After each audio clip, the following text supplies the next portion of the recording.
ఓం శ్రీమాత్రే నమ. జాతక దోష నివారణ పద్ధతులు.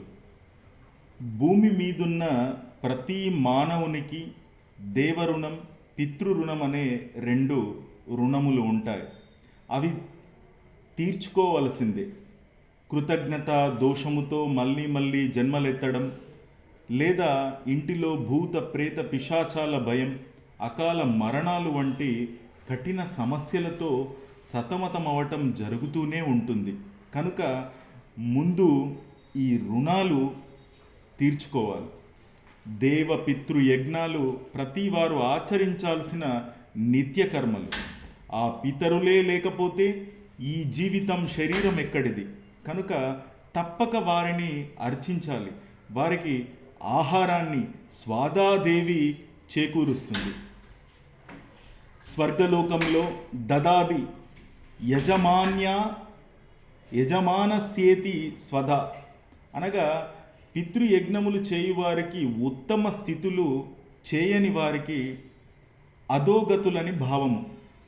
మేము జ్ఞానులమైపోయాము, బదరీ క్షేత్రంలో పిండ ప్రదానము చేశాము, ఇక తామేమి చేయనక్కర్లేదని పితృయజ్ఞములు మానేస్తే మహాపాపము పొందుతారని చెప్పబడుతోంది.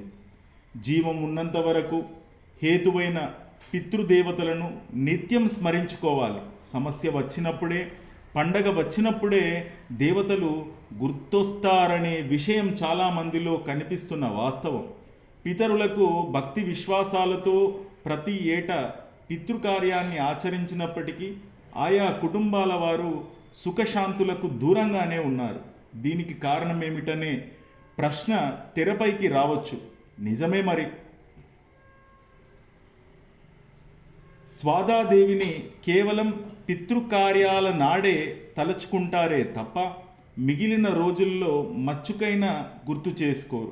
కేవలం సంవత్సరానికి ఒక రోజున వచ్చే పితృ కార్యం ఆచరించి చేతులు దులుపుకొన్నంత మాత్రాన లాభం లేదు.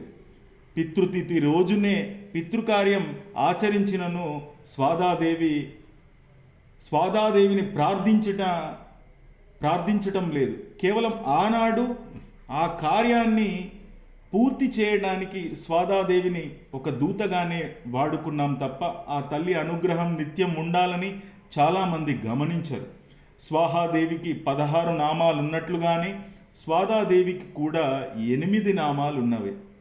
పితృప్రాణతుల్య, యజ ప్రీతికర, యజ దేవతారూపిణి, శ్రాద్ధ దిష్టాతృదేవి, శ్రాద్ధ ఫలప్రద, ఆత్మ మానస కన్యా, పితృదృష్టి ప్రధ, కృష్ణ వక్షస్థల అనేటువంటి నామాలు స్వాదా దేవినే పురాణములలో గోలోకవాసినిగా ఉన్న కృష్ణ వక్షస్థల అని కూడా చెప్పబడింది. ఈ 8 నామాలతో ఉన్న స్వాదాదేవిని ప్రత్యేక పద్ధతులలో అర్చించాలి. కనుక శ్రీ లలితా సహస్రనామ స్తోత్రంలో మహాపుణ్యవంతమైనటువంటి నామాలలో ఉన్న స్వాద దేవతలను అర్చించటానికి కూడా ప్రత్యేకమైనటువంటి రోజులు అవసరం. ఈ స్వాద దేవతలను శాస్త్రీయ పద్ధతిలో ఆచరిస్తేనే పూర్ణ ఫలాలను పొందగలుగుతారు. ప్రతి ఒక్కరూ దేవయజ్ఞమును పితృయజ్ఞమును చేయాలి.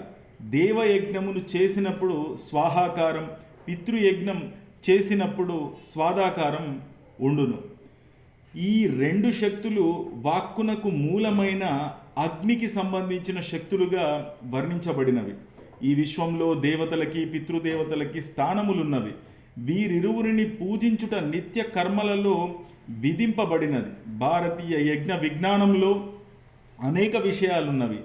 యజ్ఞాగ్నిలో సరి అయిన ప్రేరణతో స్వాద శబ్దములు ఉండాలి.